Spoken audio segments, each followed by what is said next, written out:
Mi mamá no llamó. Ni siquiera dudó. Solo me mandó un mensaje. Por favor, no vengas.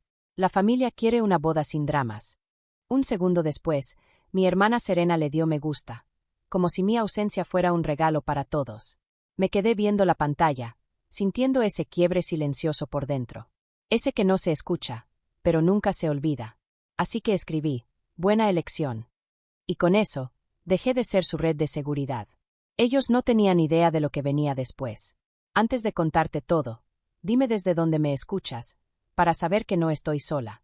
Ojalá pudiera decirte que ese mensaje me sorprendió. Pero la verdad es que solo confirmó algo que llevaba años evitando ver. Me llamo Valentina, y en mi familia, yo nunca fui la favorita. Ni tantito. Yo era la confiable, la organizada, la que siempre llegaba con un plan y una forma de pagar. Ese fue mi papel asignado mucho antes de que yo entendiera que podía elegir otro. Desde afuera, parecíamos una familia impecable, casi envidiable. Mi mamá, Marisa, se movía como si hubiera nacido para organizar reuniones perfectas, con una sonrisa lo suficientemente filosa como para cortar el aire de un cuarto. Mi papá, Edward, pasaba por la vida haciéndose a un lado cada vez que surgía un conflicto. Y luego estaba mi hermana, Serena, hermosa, adorada y eternamente excusada. Cuando ella entraba a un lugar, la gente hacía espacio. Cuando entraba yo, me entregaban responsabilidades. Y lo extraño es que durante mucho tiempo no me molestó. Soy project manager. Me gustan las hojas de cálculo, las líneas del tiempo, las prioridades por colores. La estructura tiene lógica para mí. La gente, no siempre. Así que cuando la familia pidió ayuda para planear la boda de Serena, dije que sí. Como siempre. Sin pensarlo. Me encargué de depósitos, coordinación del salón, iluminación, catering. Cada factura llegaba a mi correo, y yo la pagaba sin dudar. No porque Serena lo mereciera, sino porque mi mamá lo esperaba. La única persona que realmente me veía era mi abuela. Tenía una manera de escuchar que hacía que el tiempo se hiciera lento. En su pequeño jardín, mientras podaba rosas, me decía que la fuerza no solo estaba en lo que cargas, sino también en lo que decides no levantar. No lo entendía entonces. Pensaba que ser fuerte era decir que sí a todo. Pero conforme se acercaba la boda, pequeñas cosas se sentían como hilos apretándose alrededor de mí, jalados por manos ajenas. Marisa alababa las decisiones de Serena, y luego miraba las mías como si fueran molestias. Mi papá repetía lo agradecida que estaba Serena, aunque ella jamás me dio las gracias. Y en una junta de planeación, cuando sugerí ajustar la lista de invitados para empatar el presupuesto, Serena ni levantó la vista del celular.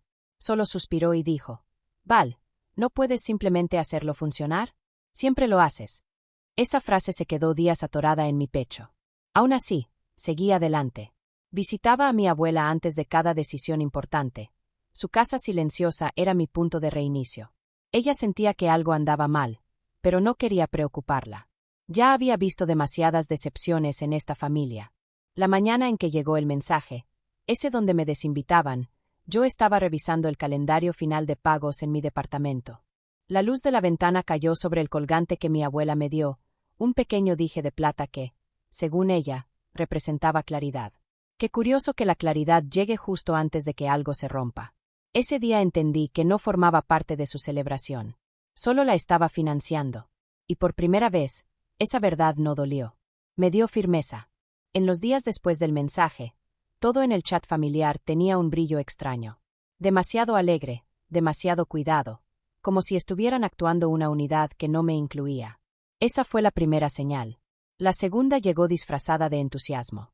Marisa anunció que quería una semana de boda, una serie de eventos previos para impresionar a los suegros de Serena. Lo dijo como si estuviera eligiendo un restaurante para brunch, pero sus ojos se desviaron al sobre de ahorros de mi abuela, sobre el mostrador. Me quedé helada. Intentó disimularlo, pero la intención estaba ahí. Querían usar el dinero de mi abuela, el poco que guardaba para emergencias. Su fondo sagrado. Mamá, dije despacio. Ese dinero no es para eso. Parpadeó, confundida por mi tono. Valentina, no seas dramática. Serena solo se casa una vez. Miré a Serena, esperando que entendiera el peso de lo que nuestra madre insinuaba. Solo se encogió de hombros, acomodándose la manga de su vestido nuevo, el mismo que yo había pagado en silencio. No es para tanto, Val. La abuela ni usa ese dinero. El estómago se me apretó. Lo habían planeado. O al menos lo habían hablado sin mí. Más tarde llevé a mi abuela a una prueba de vestido. Mientras se veía en el espejo, con las manos temblando un poco sobre la tela, susurró. Escuché a tu madre. Están preparando las cosas sin ti. Su voz tenía esa suavidad que solo la verdad puede cargar. Tragué saliva, sin saber si admitir lo que ya sospechaba. 2 días después, todo encajó. Entré a la sala de Marisa para dejar el itinerario final de la cena de ensayo. Serena estaba en el sillón, con el teléfono levantado, a punto de mandar algo al chat familiar. Ah, dijo al verme. No sabía que ibas a venir. No era hostil. Era peor, indiferente. Estamos confirmando los lugares de los invitados, murmuró mi mamá. Serena encontró un acomodo mejor que el que enviaste. Mejor, no más justo, no más funcional. Solo mejor porque era de Serena. La pantalla de Serena se iluminó con el mensaje de mi mamá. El mismo que me desinvitaba. Y ahí, frente a mí, Serena le dio me gusta. Un simple corazón. No hizo ruido, pero dentro de mí algo tronó, suave y doloroso, como hielo delgado rompiéndose. Ella ni me miró. Es lo mejor, Val. Todos están de acuerdo.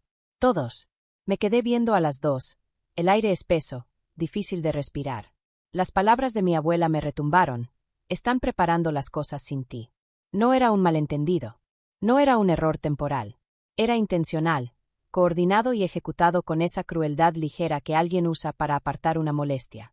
Esa noche, sola en mi departamento, abrí las hojas con los pagos de la boda. Línea tras línea brillaba en la pantalla. Depósitos, iluminación, catering, flores. Todo pagado por mí. No parecía un festejo. Parecía un inventario de mi propia desaparición. Por años me dije que no se aprovechaban de mí, que yo ayudaba, que hacía las cosas más fáciles. Pero viendo esos pagos, por fin entendí. No dependían de mí. Me consumían. Mi celular vibró. Otro mensaje en el chat familiar. Serena enviaba un nuevo diseño de acomodo. Mamá quiere mi versión.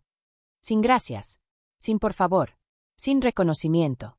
Cerré la laptop antes de dudar. Abrí un mensaje privado a mi mamá y escribí 2 palabras. Buena elección. Mi reflejo en la ventana oscura me miró. Sereno, firme. Una mujer que por fin salía de un papel que nunca eligió. Escribí la segunda frase. Entonces también estarán libres de mis pagos. Sin explicación. Sin enojo. Solo hechos. Enviar. El silencio que siguió fue sagrado. Volví a abrir la laptop, esta vez con claridad. Revisé contrato por contrato. Catering, iluminación, salón, decoración, renta de mobiliario. Todos estaban a mi nombre. Toda la autoridad era mía. No necesitaba discutir. Solo dejar de permitir. A cada proveedor le mandé un correo, citando cláusulas y fechas. No continuaremos. Por favor, cancelen la factura pendiente. No procesen más pagos. No conté chismes. No era venganza. Era límite. Claro, limpio, profesional. A medianoche tocaron mi puerta. Era mi abuela. Pequeñita, más que de costumbre bajo la luz del pasillo. Entró y se sentó en mi sillón, alisándose la falda como hacía cuando juntaba valor. Sé que te lastimaron, dijo suave. Pero ya no tienes por qué cargarlos. Su voz tembló. Y eso, más que nada, abrió algo dentro de mí. Mi familia la había tratado igual que a mí. Como un estorbo conveniente, un recurso del que podían tomar sin preguntar. Ella sabía lo que significaba amar a personas que no te protegían. Le tomé la mano. Ya terminé de cargarlos, le dije. Esta vez te elijo a ti. Nos elijo a nosotras. Asintió, con los ojos brillando. No de tristeza, sino de algo parecido al orgullo. Antes de irse, susurró. Cuando regresen, estaremos listas. Y por primera vez en mi vida, le creí. La mañana en que ellos iban a volver se sintió extrañamente callada, como si la ciudad entera estuviera conteniendo el aliento. Mi abuela estaba sentada en la mesa de la cocina, doblando y desdoblando la misma servilleta, mirando la ventana cada pocos segundos. Yo preparaba té solo para tener las manos ocupadas, dejando que el vapor me calentara el rostro mientras la realidad se acomodaba más hondo en mi pecho. Ese era el día en que todo cambiaba. Revisé mi celular por última vez. Ningún mensaje de mi familia. Ni siquiera una actualización de cortesía sobre su vuelo. Por supuesto que no. Para ellos, yo no existía a menos que necesitara resolver algo. Pero hoy, iban a necesitar algo muy distinto. ¿Segura que estás lista? Preguntó mi abuela suavemente. Asentí. Más que lista. Llegamos al aeropuerto mucho antes de lo necesario. Mi abuela tomó mi brazo mientras caminábamos por la terminal. No dijo mucho, pero su presencia era el ancla que me había faltado toda la vida, firme, cálida, honesta. Cada paso se sentía como recuperar terreno que nunca supe que había perdido. Nuestro abogado, Mason, nos alcanzó cerca del área de llegadas. Era calmado, centrado, el tipo de persona que hace que el caos se sienta manejable. Saludó con un leve movimiento de cabeza antes de abrir una carpeta. Todo está en orden, dijo. Esperaremos a que salgan del área de maletas. Es probable que se acerquen a ustedes primero. Prepárense para eso. ¿Para su versión de la historia? Murmuré. Él sonrió apenas. Las personas que dependen de ti rara vez se preparan para enfrentar un mundo donde dejaste de darles todo. Mi abuela apretó mi mano. Un movimiento al frente nos llamó la atención. Las puertas automáticas se abrieron y los pasajeros comenzaron a salir con pasos cansados y ropa arrugada. Y entonces los vi. Marisa venía al frente, la espalda recta, con una expresión afilada, como si regresara de unas vacaciones triunfales. Serena le seguía, arrastrando una maleta demasiado grande. Damon venía atrás, con la cara enterrada en su teléfono. Por un segundo fugaz, sentí el viejo impulso, saludarlos, suavizar la atmósfera, hacerme pequeña para mantener la paz. Pero esa versión de mí se había quedado atrás. Mi madre nos vio primero. La confusión cruzó su rostro, seguida de inmediato por irritación. ¿Qué hacen aquí? Soltó, ajustándose el abrigo. No tenían que venir por nosotros. Ya tenemos quien nos recoja. No venimos por ustedes, respondí. Serena rodó los ojos. Entonces, ¿qué? Seguro quieren disculparse por arruinar los planes de la boda, murmuró. Mi abuela inhaló con fuerza. Mason dio un paso adelante antes de que yo respondiera. Buenos días. Soy Mason Hill. Represento a Valentina y a su abuela en un asunto que requiere su atención inmediata. El color desapareció del rostro de mi madre. Serena parpadeó rápido, la respiración agitándosele. Esto debe ser una broma, dijo Marisa con una risa tensa. ¿Un abogado? ¿Para qué? Para el caso de explotación financiera relacionada con los fondos de la boda, contestó Mason con serenidad, entregándole un sobre. Y por el intento de usar los ahorros de su madre sin consentimiento. Mi mamá arrancó el sobre de su mano, pero no lo abrió. No explotamos a nadie. Todo fue acordado. Valentina ofreció ayudar. Siempre lo hace. Ese es el problema, dije, bajito pero firme. Lo esperaban no porque yo quisiera, sino porque nunca me vieron como algo más que una fuente de soluciones. Serena dio un paso hacia mí, señalándome con el dedo. Abandonaste tus responsabilidades. Arruinaste todo. Lo único que tenías que hacer era no estorbar. No estorbar. Mi abuela repitió esas palabras, su voz temblando, pero fuerte. Ustedes le dijeron que no viniera. Le dijeron a mi nieta que no era bienvenida en una boda que ella misma pagó. Serena vaciló, la mirada perdiendo fuerza. Mi madre giró hacia mi abuela. Mamá, deja de ser dramática. Es un asunto familiar. No, dijo ella, levantando el mentón. La familia no descarta a una persona para elevar a otra. Una multitud empezaba a formarse detrás de nosotros, viajeros que bajaban el paso, mirando, murmurando mientras la tensión llenaba el aire. Mi madre odiaba los escándalos. Sus mejillas se encendieron mientras veía alrededor, como si la humillación pública también fuera de alguna manera culpa mía. No hicimos nada malo, Marisa insistió. Estás tergiversando todo. Mason abrió otra carpeta. Aquí están las copias de los mensajes que le enviaron a Valentina, incluyendo aquel donde la desinvitan del evento. Y esto, levantó otra hoja, son los documentos de los pagos que ella hizo. Vi los ojos de mi madre moverse de página en página, su mandíbula apretándose cada vez más. Luego Mason le entregó a Serena un sobre distinto. ¿Y esto qué se supone que es? Preguntó ella, frunciendo el ceño. Un aviso respecto al intento de redirigir el fondo de emergencias de su abuela, respondió Mason, con un tono frío. Una cuenta que Valentina ha supervisado, siendo la única en la familia que jamás ha retirado dinero de ahí. Serena sujetó el sobre como si la fuera a quemar. Marisa se volvió hacia mí, la voz delgada y filosa. ¿Cómo te atreves a traer extraños a nuestros asuntos privados? Lo volviste privado cuando me sacaste, le dije. Y lo volviste legal cuando intentaron usar los ahorros de la abuela porque ya se habían acabado los míos. Damon, que había permanecido extrañamente callado, por fin habló. A ver, todos cálmense. Están exagerando. ¿Exagerando? Repitió mi abuela, con la voz temblorosa pero fuerte. Tú alentaste a Serena a pedir más. Más dinero, más apoyo, cosas que nunca se ganó. La mandíbula de Damon se tensó. Eso no es. Ya cállate, le soltó Serena. Solo, deja de hablar. Algo dentro de ella pareció desinflarse. Los hombros se le cayeron, y su actitud altiva empezó a escaparse como aire. Ya no se veía como la novia radiante que imaginaba ser, sino como una niña atrapada haciendo algo egoísta. La mano de mi madre temblaba mientras le devolvía los documentos a Mason. Podemos arreglar esto, dijo. Solo dime qué quieres, Valentina.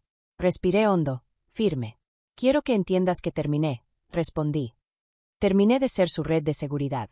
Terminé de pagar las consecuencias que ustedes nunca aprenden. Terminé de fingir que somos una familia cuando me tratan como un error. El silencio se tensó entre nosotros, pesado, asfixiante. Entonces Serena susurró. Entonces nos estás castigando. Negué despacio. No, me estoy protegiendo. Mason intervino otra vez. Habrá pasos que tendrán que seguir. Deben responder a estos avisos en el tiempo indicado. Y hasta que esto se resuelva, no tienen permitido acceder a las cuentas de la abuela. Marisa finalmente abrió el sobre. Sus ojos recorrieron la primera línea y su expresión se desplomó. El miedo reemplazó la indignación. Esto nos podría meter en problemas, susurró. Ya los metió, respondió mi abuela. Mi mamá nos miró a las dos, su seguridad derritiéndose. Valentina, por favor, somos familia. La miré directo, con una claridad que me costó años construir. La familia se supone que se protege entre sí, no que se protege de alguien más. Por primera vez en mi vida, no tuvo respuesta. Damon se movió incómodo. Serena se limpió la mejilla, manchando su rímel. Edward, que había estado callado todo el tiempo, finalmente dio un paso. Lo siento, Val, dijo en voz baja. Debimos haberlo hecho mejor. Era lo más parecido a una disculpa que había escuchado de él. Asentí, aceptando las palabras sin dejar que justificaran nada. Mason cerró las carpetas. Hemos terminado aquí. Mi abuela tomó mi brazo otra vez, firme. Cuando empezamos a irnos, mi mamá me llamó. Valentina, ¿qué se supone que hagamos ahora? Me detuve lo justo para mirarla. Averíguenlo, dije. Igual que ustedes esperaban que yo lo hiciera. Y me alejé. No por enojo, sino por libertad. La primera libertad real que había sentido en años. Las semanas que siguieron, todo se acomodó como lo hace la verdad, en silencio, pero para siempre. Las notificaciones legales avanzaron, y por primera vez hubo límites reales alrededor de los ahorros de mi abuela. No más préstamos, no más presiones disfrazadas de tradición familiar. La cuenta quedó protegida. Y ella también. La visité más seguido. Nos sentábamos en su jardín mientras recortaba rosas, igual que cuando yo era niña. Pero esta vez no se veía cansada. Se veía ligera, como si hubiera estado conteniendo el aire por años sin darse cuenta. Los planes de la boda se deshicieron casi de un día para otro. Los proveedores enviaron confirmaciones de cancelación. A mi celular llegaron mensajes, algunos enojados, otros avergonzados, otros simplemente silenciosos. No respondí a ninguno. No por rencor, sino porque ya no había nada que decir. Una tarde, mi abuela puso su mano sobre la mía. Nos salvaste a las dos, susurró. Pero yo no me sentía una salvadora. Me sentía alguien que finalmente estaba entrando en su propia vida. Así que solicité un puesto de voluntariado en un centro de apoyo para adultos mayores, personas como mi abuela, que merecen protección mucho antes de que alguien note que la necesitan. Por primera vez no estaba arreglando caos. Estaba eligiendo propósito. Mirando hacia atrás, antes creía que amar significaba cargarlo todo por quienes decían necesitarme. Pero el amor real, el que sana en lugar de drenar, nunca te pide que desaparezcas para que otros brillen. Las decisiones de mi familia no me definieron. Mis límites sí. Y alejarme no fue el final de algo roto. Fue el inicio de algo honesto. Si esta historia resuena contigo, comparte tu experiencia en los comentarios. Cuéntame desde dónde me escuchas, y asegúrate de suscribirte para que no te pierdas lo que viene.